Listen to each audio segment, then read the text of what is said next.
Gente, setembro sempre chega e chegou com grande estilo e muita emoção entre Philadelphia Eagles e Dallas Cowboys. Como é que vocês estão? Tudo bem? Imagino que eufóricos, porque a NFL tá de volta. É só o começo de temporada. Eu separei alguns pontozinhos sobre Dallas e Philadelphia pra gente conversar no vídeo de hoje. Pontos que mudaram a narrativa do jogo e podem ser fatores cruciais para a temporada, tanto do lado bom, tanto do lado mal das duas equipes. Vamos começar com Philadelphia, que saiu vitoriosa, o jogo foi 24-20 para Philadelphia. Antes de tudo, vale ressaltar que foi um jogo mais pegado do que, imagino, que todo mundo achava que ia ser. O Dallas foi muito resiliente, o ataque de Dallas foi muito bem. A gente sabe que esse ataque de Dallas tem muito talento. Eu vinha pontuando isso nas lives do Interceptados, por exemplo. Inclusive, se você não sabe, faço lives todas as terças e quintas no Interceptados. Vou deixar o link aqui na descrição. E do Instagram do Interceptados. Segue também. É a melhor página de futebol americano do Brasil. Você não vai ficar de fora, né, pô? Então, assim, só um momento merchan, tem que seguir. Segue lá, vou deixar aqui na descrição. Sobre o jogo foi muito pegado. Para Filadélfia, sobre a defesa de Filadélfia, primeiro que foi uma defesa de elite ano passado e em alguns momentos foi o alicerce do time, foi o alicerce do título do Super Bowl, foi essa defesa. Antes de qualquer jogada, o Jalen Carter foi ejetado, foi expulso por cuspir no Dak Prescott e, cara, isso não pode acontecer. O Jalen Carter é o melhor jogador dessa unidade defensiva dos Eagles e é inaceitável ele tomar uma atitude como essa. Em qualquer jogo, em qualquer situação, ele tem que manter a cabeça no lugar. A gente sabe que na época do draft do Jalen Carter, ele caiu para a escolha de Filadélfia, exatamente por problemas extra-campo em Georgia, porque era o melhor jogador do draft, podia ser uma escolha top 3, top 1, top 2 fácil, mas caiu por problemas assim. Não tem episódios na Filadélfia, episódios assim, foda, com má conduta. Pode ter sido só um erro, já pediu desculpa, a gente sabe que a cultura de Filadélfia é muito forte, imagino que não vai se repetir. Mas o Eagles sentiu muita falta de Jalen Carter. Não à toa, os 2 touchdowns terrestres que tomou foi pelo miolo da linha. E o Jalen Carter poderia ter mudado um pouco essa situação. Sobre o grupo de cornerbacks dos Eagles, também me preocupa um pouco a posição de cornerback 2. A gente sabe que o Quinyon Mitchell é um ótimo jogador. O Cooper DeJean também é um ótimo jogador, mas falta um cara para substituir o Darius Slay, que saiu para os Steelers esse ano. O Adoree Jackson foi o titular nessa posição, não foi bem, apanhou bastante em rotas contra o Lamb, contra o Pickens. Ele foi cozinhado. Foi realmente assim, feio de ver. É claro, é só o primeiro jogo da temporada, a gente tem que ter paciência, porque a temporada é muito longa. E muitas coisas vão mudando ao longo dela, os jogadores vão se desenvolvendo. Mas a primeira amostragem em jogo oficial do Adoree Jackson não foi muito boa. Também contra o jogo terrestre ele foi muito mal. Ele fez tudo muito mal. Quando o jogo aéreo, quando o jogo terrestre foi muito mal. É uma preocupação essa posição de cornerback 2 dos Eagles. Gerard Campbell, o calor de primeira rodada, jogou muita bola. Muita bola. Talvez tenha sido o melhor jogador dessa defesa dos Eagles. A gente sabia que com ele saindo de Alabama era um jogador muito completo. Para mim era assim, um talento top 10 do draft desse ano. Caiu por problemas de lesão. E o Howie, bem sabe que o GM dos Eagles não tem esse problema. Se tem talento na frente, ele vai escolhendo o draft. E o Gerard Campbell entrou, já parece estar se encaixando como uma luva no esquema do Vic Fangio, coordenador defensivo de Philadelphia. Ele foi muito bem, ele força o fumble que, para mim, pelo menos, muda o jogo. A jogada que muda o destino da partida é o fumble que ele força depois da corrida de 50 jardas do Miles Sanders. O Gerard Campbell força um fumble e o Quinyon Mitchell recupera. O jogador que faz jogadas na bola, tem tudo para ser um linebacker assim, do mais alto nível, é o futuro de Philadelphia na posição, se tudo correr, né, como esperado, não tiver nenhuma lesão. Ele se complementou muito bem com o Zach Ball, isso é algo importante, porque o Nakobe Dean tem muitos problemas de lesão. Sobre os edges dos Eagles, me preocupou um pouco. Por incrível que pareça, me preocupou um pouco. Eu vou explicar aqui rapidinho. A gente sabe que a unidade de edge dos Eagles não tem nenhum talento fora do normal. Não tem o Micah Parsons ou o Myles Garrett. Você tem ali o Nolan Smith, que provavelmente é o seu melhor jogador hoje como edge rusher, que está em uma curva de evolução. Acabou a temporada passada muito bem, os playoffs principalmente. A gente teve o Jalex Hunt, que jogou bem o jogo. foi com a expulsão de Jalen Carter, né? Foi o maior alicerce dessa linha defensiva foi o Alex Hunt, gerando pressão, indo bem com o jogo terrestre. O Josh Uche teve seus momentos de pressão ali também. Acho que ao longo da temporada a gente vai ver mais coisas. A gente tem que lembrar que o Philadelphia gosta muito de defender, mandando só 4 jogadores para pressão. Não é um time que manda muita blitz. O Fick gosta de defender o esquema de zona, de quarters. Então, precisa que os pass rushers apareçam. De novo, vale ressaltar que esse grupo de pass rushers depende muito do Jalen Carter estar jogando, porque o Jalen Carter é um cara que gera pressão pelo miolo da linha e isso faz toda a diferença, porque se você tem que dobrar o Jalen Carter, alguém na ponta da linha vai ficar num contra um e vai ter uma vida mais tranquila para chegar no quarterback. Sobre as faltas, um problema que foi com cara de primeiro jogo da temporada e meio de ressaca ainda do título. Muito faltoso a defesa. O time todo, mas a defesa principalmente muito faltosa. Faltas bobas, violência desnecessária no quarterback, né? Rough the passer, jogadas de holdings defensivos que são tão raros. A gente teve offsides, teve interferência de passe, 2 ou 3. Foi assim, absurdo. Philadelphia, que ano passado não se mostrou uma defesa faltosa. As defesas do Fangio não são faltosas assim, são, na verdade, muito disciplinadas. A gente tem que dar uma colher de chá, porque é o primeiro jogo da temporada, mas é uma preocupação, querendo ou não, porque não pode se manter assim, se manter nesse nível, até porque os Eagles são candidatos a título. Para mim, é o favorito na NFC hoje, é o Philadelphia Eagles. Então são algumas coisas para ficar de olho. Do mais sobre essa defesa, eu queria destacar só com o Andrew Cuba, o safety de Texas, novato desse ano, escolha de segunda rodada. Teve alguns snaps como titular, eu gosto disso para jogar do lado do Blankenship. É um jogador que faz jogadas na bola, é agressivo, é físico até certo ponto pelo porte atlético dele. Essa vaga de safety tá vaga, né, entre ele e o Sidney Brown, porque o CJ Gardner-Johnson saiu para os Texans, foi trocado para os Texans. Do mais é isso. Essa defesa é muito boa. No segundo quarto não cedeu pontos para Dallas. Isso tem que ser ressaltado, até porque em muitas jogadas, eu vou chegar sobre o jogo do Dak Prescott, o Dak deixou os recebedores em uma situação assim de touchdown na cara do gol, ou de muito avanço de jardas, ou o recebedor ou o recebedor dropou a bola, vamos chegar no CD Lamb também, ou a defesa do Eagles estava muito bem postada. A gente teve lance do Zach Ball, do Gerard Campbell, do Cooper Jean. Então, cara, a defesa teve uma chacoalhada na defesa do intervalo para a volta. A gente teve também o intervalo por trovões, né, como a gente teve na Copa do Mundo de Clubes, por exemplo, que mudou totalmente a partida. Mas a defesa mostrou ainda ter uma boa base. A gente sabe que é uma defesa talentosa e muito bem treinada. Vamos ver como é que segue para a temporada agora. Sobre o ataque dos Eagles. O primeiro tempo eu gostei bastante de como o ataque foi chamado, de como foi pensado, como o Hurts jogou. O Hurts, para mim, jogou muito bem esse jogo. O Hurts cuida muito bem da bola, e essa é uma qualidade que ele tem desde o college football. Um cara que vai sempre evoluindo, cuida muito bem da bola. O Saquon Barkley teve um bom jogo, apesar dos pesares. Um cara diferenciado, é o melhor running back da liga, fez jogadas que provam que ele é o melhor running back da liga, mas vale lembrar que ele não pode ter um número de carregadas tão alto esse ano, porque a chance de se lesionar é muito grande. Em alguns momentos o Will Shipley e o A.J. Dillon chegaram a estar em campo, mas eu acho que precisa ser mais usados. O Howie não foi atrás de running back 2, e isso pode ser um problema para o Philadelphia para o restante da temporada. Vamos ver como é que vai ser essa rotação de running backs no ataque de Philadelphia. Aí no resto do ano, quem sabe que é a base desse ataque é o jogo terrestre. O plano de jogo de Philadelphia, eu quero entrar aqui nisso porque vou me estender um pouco mais. Eu vi muita gente criticando porque o Hurts não passou pro A.J. Brown, não passou pro Devonta Smith, e é sim um dos recebedores muito bom. O Jahan Dodson foi o recebedor com mais jardas, né, de Philadelphia. Mas, cara, isso tem alguns porquês. A primeira coisa que a gente tem que destacar é que o plano de jogo do Kevin Poltenolo, o novo coordenador ofensivo de Philadelphia, seguiu o padrão Philadelphia, ataque de Philadelphia com o Jalen Hurts, a Hurts Offense, que muita gente brinca.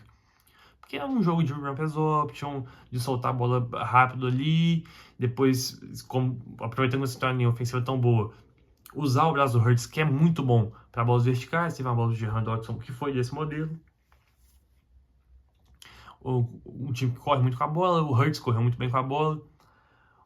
O porém os recebedores foram mal aproveitados. E na minha visão foi pelo esquema. Vendo pela câmera tática, vendo pelo All-22, a gente vê que o A.J. Brown fica muito na ponta, muito vertical, só em rota vertical. Na minha visão, faltou o A.J. Brown principalmente. O Devonta Smith até apareceu uma vez ou outra, mas o A.J. Brown faltou correr rotas cruzando o campo, que ele é tão bom nisso, em slants principalmente, é um cara físico, é um cara forte. Faltou o A.J. Brown ser melhor usado. Até acho que isso vai mudar para semana 2. É um ataque que tem muito talento e tem muita qualidade. Sobre essa questão de recebedores, acho que é pelo plano de jogo. Lembrando, é só a primeira partida da temporada, isso pode mudar. É o novo coordenador ofensivo, de novo em Filadélfia. Mas acho que a base do ataque vai continuar sendo a mesma, de viés terrestre. Do mais aqui, vendo a minha colinha, a linha ofensiva foi bem, apesar dos guards, né? O Dickerson, que já tinha uma lesão antes, sentiu uma lesão de novo no jogo. E o Steen, eu tenho minhas dúvidas com o guard que veio de Alabama há 3 anos. Vamos ver como é que essa situação de guards vai ser em Filadélfia pelo resto do ano. O Dickerson é um cara bem confiável. A posição de right guard, para mim, é o maior problema. A maior dúvida, né? Problema não, porque eu só começo de temporada. Do mais, acho que não tem pra onde correr desse ataque. Foi pouco criativo o ataque. No segundo tempo, depois da volta do intervalo de trovões também, muita corrida por dentro, muitas chamadas óbvias. Acho que isso foi um problema para Filadélfia. Espero que mude, porque é um ataque muito talentoso e não pode ficar nessa mesmice. Vamos para Dallas? Vamos para os Cowboys? E a primeira coisa que eu tenho que ressaltar aqui é que o Dak Prescott jogou muita bola e não tem culpa nessa derrota, cara. Não tem. Jogou muito bem. Assim, no primeiro tempo ele tava parecendo imparável mesmo, porque ele tava fazendo loucuras. Sobre os Eds de Philadelphia, que me vem na memória agora, perderam muitos sacks e tackles em cima do Dak Prescott. Outra coisa que pode preocupar em Philadelphia é essa perda de tackles e sacks. Mas o Dak jogou muito, se livrou de tackle, se livrou de sack, correu com a bola, passou muito bem, curta, média, longa distância. O Dak Prescott jogou muita bola na semana 1, e é o que eu venho batendo na tecla há algum tempo, que o Dak é sim um bom quarterback, é um quarterback, é claro, não merece ganhar 60 milhões, mas quem pagou isso foi o Jerry Jones, isso não é culpa do Dak, ele só foi pago. Não é um quarterback de 60 milhões, mas é sim um quarterback muito talentoso, um quarterback a nível para ser titular na NFL, sem sombra de dúvidas. Tem sim seus problemas nos playoffs, mas a gente sabe que na temporada regular costuma jogar muito bem, e em jogos divisionais também. Essa linha ofensiva eu gostei do que eu vi. É uma linha ofensiva jovem, física, teve seus problemas de lesão ali aqui, mas eu gostei do que eu vi. Cedeu algumas pressões, a linha defensiva do Eagles mostrou algumas coisas diferentes ao longo do jogo. A defesa, como eu já falei, de Philadelphia, sofreu mudança ao longo do jogo, isso acaba complicando a linha ofensiva, mas eu gostei bastante do que eu vi. O Dak teve tempo para passar a bola. De novo, é uma linha jovem, que tem margem para evolução e muito física. Pode ser um alicerce importante desse ataque. O jogo terrestre, inclusive, entra aqui. Antes da temporada começar e fazendo o preview desse jogo, eu não esperava que Dallas ia correr tão bem com a bola. Pelo corpo de running backs que não tem nenhum nome que eu gosto, de Javonte Williams e Miles Sanders. O Blue, o calor do running back de Texas, não estava nem relacionado para o jogo. Mas correram bem, principalmente em corridas pelo meio da zona, aproveitando de novo que o Jalen Carter estava fora. O Schottenheimer chamou o jogo muito bem. Quero destacar isso também. O Barry Schottenheimer, o novo head coach de Dallas, chamou o jogo muito bem, na minha visão pelo menos. Foi um jogo muito bem chamado, muito bem gerido e muito bem pensado para o Dak Prescott desempenhar seu melhor papel. Então o jogo terrestre foi muito bem feito, e quando você tem jogo terrestre funcionando, o Dak fica mais solto para jogar e mostra as melhores qualidades. Os recebedores. Vamos começar pelo Jake Ferguson, tight end. É uma arma muito importante pro Dak. O Dak gosta muito do Ferguson. E o Schottenheimer, pelo visto, também. Essas rotas curtas, médias para tight end, em segundas terceiras descidas curtas, é um prato cheio. O Dak passa muito bem essa bola pro Jake Ferguson. Acho uma peça crucial ao longo da temporada. CeeDee Lamb e George Pickens. Vamos lá. O CeeDee Lamb, o primeiro tempo do CeeDee Lamb foi absurdo. Absurdo. Ele mostrou no primeiro tempo porque ele é, pelo menos na minha visão, um top 5 recebedor da NFL. O problema foi a volta do intervalo. Imagino que a paralisação por causa dos trovões, a chuva, realmente afetou o mental do CeeDee Lamb, deixou ele frio, não sei explicar, mas ele volta com falta de confiança, cara. Ele volta com falta de confiança, tem uma outra recepção boa ali aqui, em terceira descida, mais longa, até porque é a arma de confiança do deck. Mas, cara, foram 4 drops que não podem acontecer. Para um recebedor do nível de CeeDee Lamb, não pode acontecer o que aconteceu. É situação de drop, assim, o deck colocou a bola onde devia, de novo, o deck jogou muito bem, em situações de pressão, colocou a bola onde devia, mas o CeeDee Lamb acabou dropando todos esses passes decisivos que poderiam mudar a história do jogo. Porque vale ressaltar que Dallas poderia ter ganhado esse jogo. Seria uma zebra incrível? Seria, mas poderia ter ganhado. Ficou muito perto, na verdade, de ganhar esse jogo na Filadélfia. Virando a página da minha colinha aqui, o Pickens mostrou sua verticalidade. A gente sabe que o ponto forte dele, talvez o único ponto, seja esse jogo vertical, essas rotas gol, que ele vai correndo toda a vida, e o deck jogava a bola para cima pro George Pickens. Ele apareceu uma vez ou outra, apareceu em um slant também, numa rota mais curta. É um cara que vai ser mais utilizado, na minha visão, provavelmente verticalmente, que é essa maior qualidade, aproveitando que você tem o Jake Ferguson e o CeeDee Lamb como tight end, né, e slot no CeeDee Lamb. O George Pickens teve 30 jardas em 3 recepções. Acho que vai ser melhor aproveitar nesse ataque ao longo do tempo. Sobre a defesa, para fechar esse vídeo, já deve estar bem longo. A defesa de Dallas me mostrou coisas que eu já sabia. O jogo terrestre ano passado foi ruim, esse ano passado foi ruim. Nesse primeiro jogo, a gente viu eles tentando fazer alguma coisa diferente, mas o Saquon Barkley fez sangrar, o Hurts correu muito bem também. Foi uma defesa que no primeiro tempo apanhou bastante, parecia meio perdida, não conseguiu pressionar o Hurts no primeiro tempo. Vale ressaltar que o Jerry Jones trocou o Micah Parsons para o Packers. Isso só dificulta a vida dessa defesa, porque você perdeu um dos melhores apressadores de passes da liga. Mas no segundo tempo conseguiu pressionar de maneira diferente. A defesa de lá jogou 85% em zona. A gente sabe que é um padrão em Dallas há algum tempo. O sec que eles conseguem em cima do Hurts é em uma blitz. Foram muitas poucas blitz. Imagino que eles vão tentar, até pela falta de talento dessa linha defensiva, vão começar a usar mais blitz de corner, de linebackers, para pressionar o quarterback, porque a pressão só de 4 homens não pareceu eficiente. É claro, a linha ofensiva do Eagles é a melhor da liga, ou uma das melhores, mas elas precisam achar soluções para essa defesa funcionar. Aproveitando que eu falei do segundo tempo dessa defesa, foi muito bem. Eu falei que o Kevin Politano, o coordenador ofensivo dos Eagles, não soube se readequar no segundo tempo com essa defesa, mas essa defesa foi muito bem, manteve Dallas vivo no jogo em alguns momentos importantes. Sobre a secundária de Dallas, o Bland e o Diggs são bons jogadores, a gente sabe disso, só que eles não ficam saudáveis. Se manterem saudáveis, é uma secundária que tem muito talento. E parte do sumiço do A.J. Brown e do Devonta Smith foi porque o Bland e o Diggs estavam jogando muita bola. Claro, é só um jogo, eles precisam se manter saudáveis, mas a secundária desempenhou um bom papel na marcação em zona de Dallas. Tem muito talento nesse time, querendo ou não, mesmo com a saída do Micah Parsons, o torcedor de Dallas pode ter uma outra esperança. Não estou falando que é candidato a Super Bowl, mas talvez não seja tão terra arrasada assim com a saída do Micah Parsons. As coisas vão se ajeitar e vamos ver como é que Dallas vai vir. Talento tem. Vamos ver como é que o Schottenheimer e companhia vão moldar esse Dallas Cowboys para esse ano. Do mais é isso, pessoal. O vídeo já deve estar muito longo, só queria dar uma passada geral do que eu achei desse Dallas e Filadélfia. É só a primeira semana. Vai ter vídeo sobre o jogo do Brasil, Chargers e Chiefs, aqui no canal também. Então já deixa o like, se inscreve, compartilha com os amigos. É só o começo do canal. Prometo que as coisas vão melhorar cada vez mais. Aproveitando que a NFL está crescendo tanto aqui no Brasil, vamos dar essa moral aí para popularizar o esporte cada vez mais. Tá falado, pessoal? É isso. Muito obrigado pela atenção de todos. Um abraço, até a próxima. Falou e tchau!